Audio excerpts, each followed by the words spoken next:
En un ratito, otro lío que hubo en el norte de la provincia. ¿Otro en La Paz. más? Sí, viene. Esto no para, ¿eh? Viene movidito septiembre, ¿eh? Arrancó con tutti. arrancó ya Como medio la tarde, canción, pero arrancó. La canción dice: el tiempo Sí. no para, acá los quilombos no paran.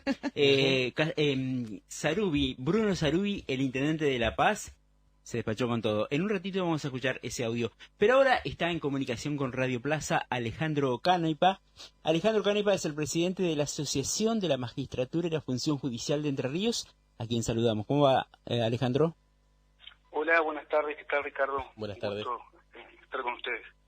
Bueno, recién compartíamos el comunicado de la asociación respecto de los dichos del abogado Milton Urrutia respecto del desempeño de las juezas de familia. El comunicado dice que no es la primera vez y que ya ha sido sancionado por cuestionar a otras 2 juezas de familia.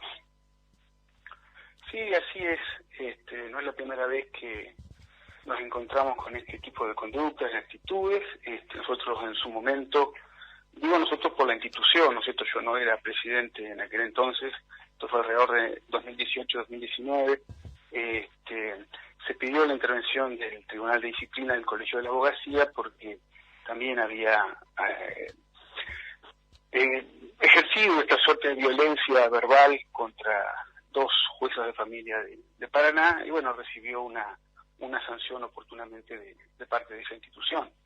Ahora, Sí, no, bueno, ahora nos encontramos ante una situación similar, en la que creemos que nuevamente se trata, ¿no es cierto?, de hechos de violencia, ¿no es cierto? Yo creo que hay canales institucionales apropiados como para eventualmente dar a conocer cualquier inquietud, crítica, irregularidad incluso que pueda existir, y eso debe de utilizarse de esa manera y no llegar a ningún tipo de improperio por la prensa.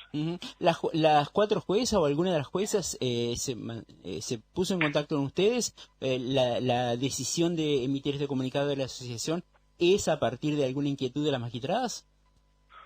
No, fue al revés. Nosotros nos pusimos en contacto con ellas. Personalmente yo hablé con 2 de ellas y las noté muy afectadas porque, bueno, como les digo, no es la primera vez que este profesional del derecho se maneja de esta manera. Entonces decidimos con la comisión directiva brindar este apoyo y este acompañamiento hacia nuestras colegas. Bien. Doctor, ¿y cuál es el límite que puede tener un abogado cuando hace hay una parte de crítica de Urrutia, hay otra parte que es una denuncia mediática, que no hay una denuncia formal en los tribunales, pero ¿hasta dónde es el límite que puede tener un abogado para expresarse sobre una magistrada o magistrada?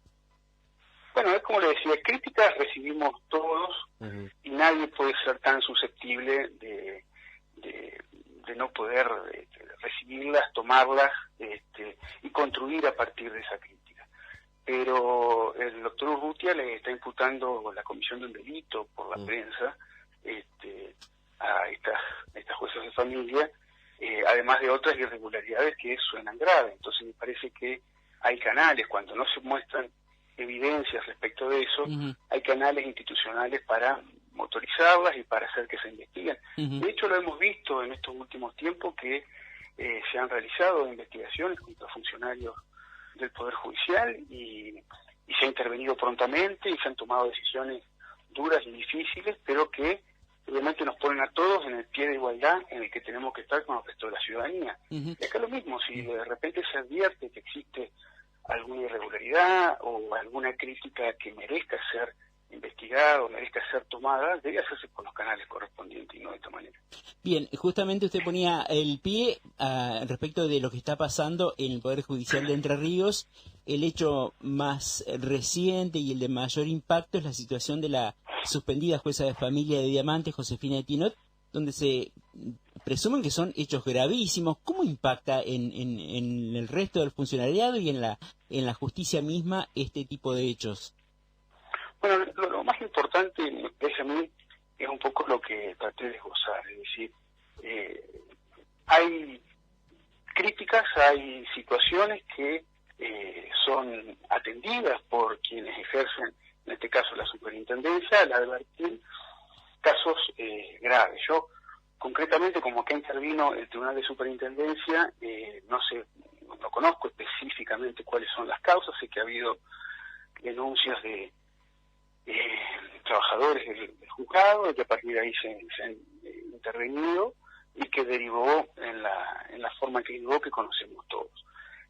A mí me parece que lo importante es que el Poder Judicial brinde la confianza de que se atiendan estas cuestiones, como le dije, en un pie de igualdad. Acá no importa quién es el investigado, quién es el denunciado o la denunciada, sino que se actúa prontamente y se realizan las investigaciones que hay que realizar, ¿no es cierto? Ya sea para tomar la decisión que haya que tomar, pero ustedes mismos han visto, y no parece ser así, que no se da ningún tipo de cobertura, ¿no es cierto? Es decir, a este tipo de casos. Al contrario, se ponen, que es lo que ha sucedido, se toman decisiones, que es lo que ha sucedido, y se procede a realizar la investigación correspondiente. Bien, entonces no está de acuerdo con Urrutia, que cuando le preguntamos por qué no hacía la denuncia, él decía que no iba a haber ningún tipo de investigación si él denunciaba a una de las juezas concretamente que mencionó, del número 4.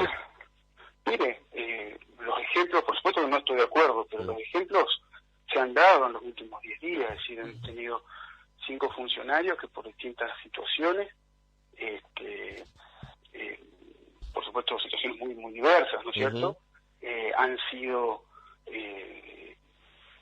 separados de cargo, ya sea vía suspensión, o se han realizado investigaciones sumarias a los efectos de averiguar qué es lo que ha sucedido. Yo no advierto ningún tipo de no investigación o de cobertura, sino todo lo contrario, ¿no es cierto? Es decir, se ha expuesto la situación, se ha brindado las posibilidades de investigación, todas, y bueno, y se está haciendo, como le digo. Me parece que lo que hay que transmitir es justamente lo contrario de lo que dice el doctor Urrutia, es la confianza de que el sistema funciona, de la confianza de que los jueces que están a cargo de los distintos tribunales, o las juezas que están a cargo de los distintos tribunales, están en condiciones de hacerlo, son capaces para hacerlo. Y aquellos que, por la situación que fuere, existe alguna particularidad, alguna irregularidad, alguna situación, efectivamente se está investigando para que esa situación se resuelva y se verifique. Eso es lo que ha estado. Sí, aparte nos parece una situación excepcional. Son 5, como decía, 5 funcionarios judiciales, 3 jueces, 2 fiscales que están siendo investigados, y en hechos gravísimos. Tenemos el caso del juez de juicio de Gualeguaychú, Arturo Dumont, por violencia familiar grave, lo de Marcelo Baridón, el vocal de la Cámara, también por abuso. Digo, porque la duda que comentábamos aquí es por qué no tienen todos el mismo tratamiento. A Baridón lo suspenden porque no tiene tranquilidad espiritual, pero Dumont, por ejemplo, sigue trabajando a pesar de que tiene una denuncia grave de su ex mujer relacionada con sus hijos, con hechos de violencia. Bueno, la verdad, a ver, me parece que estamos ante situaciones un poco diferentes en lo que hace al trámite de cada caso. Yo, en lo particular, conozco lo que se ha publicado respecto de cada uno de ellos, que es lo que han publicado ustedes y los colegas de ustedes. Entiendo que han atendido cada caso en particular, de acuerdo a cómo se están desarrollando las distintas investigaciones y al grado de avance de cada una de ellas. Algunas están en las etapas iniciales y hay que permitir que esa investigación se realice de manera correcta y concreta. Otras quizás están en etapas ya más avanzadas, con una determinada decisión respecto de si se avanza o no se avanza con ella. En otras, como es el caso del fiscal de Tala, en este caso, renunció a su cargo, y la investigación ha sido también bastante exhaustiva por lo que se ha conocido por la prensa. Incluso creo que hubo algunas medidas judiciales al respecto. Me parece que lo importante es que esto se pone sobre el tapete y se toman decisiones al respecto y se investiga. Es decir, en definitiva, se trata como a la sociedad toda. El Poder Judicial no escapa a la sociedad, no somos personas ajenas a la sociedad, y por ahí nos suceden cosas que le sucede también al resto de la sociedad, y somos tratados de la misma manera, y eso es lo importante. Canepa, nos hemos preguntado aquí en el programa muchas veces cómo los controlan a los jueces. Usted nos podrá sacar esa duda. ¿El Superior Tribunal hace algún estudio de cómo vienen trabajando? ¿Cómo es el control de los jueces en cuanto a su actividad profesional, digamos, en un juzgado? ¿Cómo se enteran también si vienen trabajando bien o mal? Bueno, hay dos tipos de control y depende de cada juez, ¿no es cierto? Sí. El primer control es un control administrativo que es el que ejerce el Superior Tribunal a partir de su superintendencia, ¿no es cierto? Es decir, como cabeza, como jefe del gobierno, del Poder Judicial, tiene la facultad de superintendencia, por eso se controla que tiene que ver con estadísticas, con tiempo, por ejemplo en el Foro Penal, con tiempos de audiencias, con estadísticas de sentencias anuladas o confirmadas. En otros fueros también sucede algo similar en ese sentido.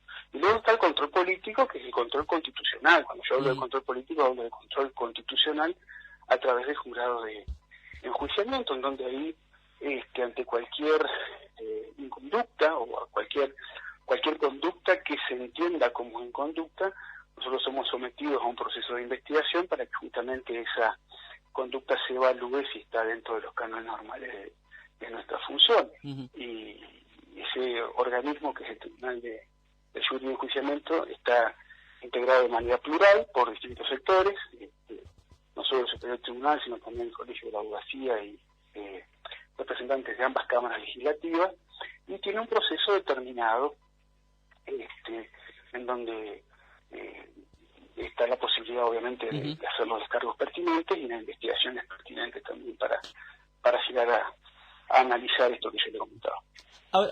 Ahora, ¿no se da una situación de asimetría? No sé si va a compartir esto, es lo que voy a hacer un pensamiento en voz alta. Me refiero al caso del fiscal Ricardo Temporetti de Feliciano, que está involucrado en un accidente, no se sabe en qué condiciones, el sumario habla de situaciones violentas, y la otra parte es un chico de 19 años. Digo, ahí la asimetría es evidente. El chico tuvo que viajar a Paraná para hacer la denuncia. Bueno, no obstante, tengo entendido que está interviniendo un fiscal de otra jurisdicción, sí. Con lo cual, se ha de alguna manera también garantizado la objetividad y la imparcialidad de la investigación. Es decir, como le digo, me parece que se han tomado en todos los casos, se han tomado medidas de manera pronta, de manera preventiva, para no solo resguardar la paz mental de quien tenga que juzgar, como se dijo en uno de los casos como fundamento, sino para también brindar pautas objetivas de una investigación objetiva, es decir, de que efectivamente todos estos casos se van a investigar en pie de igualdad. Nosotros lo dijimos en su momento en uno de todos estos casos que emitimos una opinión diciendo que la condición de juez no iba a obstar, ni por supuesto la de fiscal, no iba a obstar a que se llegue a la verdad. Y realmente confiamos en eso. Porque yo estoy convencido que nosotros tenemos un poder judicial que está hipercapacitado, que es hiperprofesional, que es imparcial y que es independiente. Y ejemplo de eso tenemos todos los días. Como le digo, ha habido estos otros ejemplos, como sucede en la sociedad toda, pero prontamente se ha intervenido justamente para dilucidar esa situación. Bien, quizá a mí me parece que debería haber una instancia, no sé, de un psicofísico, algunos magistrados, porque lo que se está viendo con Etienne es una situación gravísima de maltrato a sus trabajadores, que ha derivado en lo que trasciende, ¿no? Que ha derivado en renuncia de profesionales de su juzgado, y es una magistrada que tiene apenas 2 años en el cargo. Pero bueno, es un pensamiento en voz alta. No, pero a ver, yo lo comparto. De hecho, la nueva ley del Consejo de la Magistratura lo establece. El problema es que no sé por qué no se implementa. Es decir, poner el énfasis en la selección de magistrados no está mal. Y si ese énfasis tiene que ver no solo con una medición o evaluación técnica, sino también aquellas otras cuestiones que hacen a la salud psicofísica o a las opiniones, ¿no es cierto?, que o a los valores que uno conserva y desarrolla o piensa desarrollar a lo largo de su carrera, en este caso de su carrera judicial. No me parece que sean que esté mal, como usted dice, o que no sean necesarios, al contrario. Y se ha previsto, y hace mucho tiempo, mire, yo fui secretario del Consejo de la Magistratura en el año 2004, es decir, cuando se creó el Consejo de la Magistratura. Y esto era algo que ya se hablaba en aquel momento como algo necesario para la evaluación primera, ¿no es cierto?, para la selección primera de aquellos que aspiraban al Poder Judicial. En ese momento se conversó con el Ministerio de Salud para realizar determinados convenios para que estos exámenes los hagan profesionales de la, bueno, obviamente de la salud, pero de los nosocomios públicos, y que sean estandarizados y todos vayan al mismo lugar a hacérselos. Bueno, a mí la verdad es que en aquel momento se me fue la gestión, luego hice otras actividades y no lo pudimos concretar, pero luego pasaron 15 años más en los que estoy seguro que se volvieron a discutir el tema y hoy tiene una plasmación legislativa esa cuestión, y yo creo que es necesario que una vez por todas se implemente. Exactamente, 20 años, casi 20 años de esa idea, y hoy nos encontramos con situaciones como lo de la jueza de Diamante. Doctor Canepa, le agradecemos este contacto con Radio Plaza. Bueno, muchísimas gracias. Hasta luego. Alejandro Canepa, presidente de la Asociación